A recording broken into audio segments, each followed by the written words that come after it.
Hi అండి, నేను Venu. Welcome to Venu infinity. ఈ వేస్ట్ మెటీరియల్ కుండీలు ఎలా తయారు చేస్తారన్నారు కదా. చూడండి, ఈ షీట్కి ఇలా పైన హోల్స్ పెట్టుకోవాలి. మనం తీసుకున్న కింద బకెట్ మూత ఉంది కదండి, దాని సైజుకి పెద్దదైతే పెద్దది, చిన్నదైతే చిన్నగా పెట్టుకోవడానికి వీలుగా ఉంటుంది. ఏదైనా ఒక తీగ ముక్కతో ఇలా రెండు వైపులా పెట్టి దగ్గరగా చుట్టేయాలండి. అంతే, చాలా సింపుల్. మనం కింద కట్ట వేయనవసరం లేదండి, ఎందుకంటే ఆ బకెట్ మూతకున్న గాడిలో కూర్చోబెడతాం కదా, అదే కట్టేసినట్టుగా పట్టుకొని ఉంటుందండి.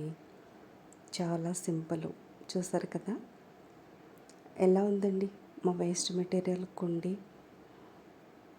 నచ్చితే లైక్ చేయండి, షేర్ చేయండి, కామెంట్ చేయండి, సబ్స్క్రైబ్ చేసుకోండి.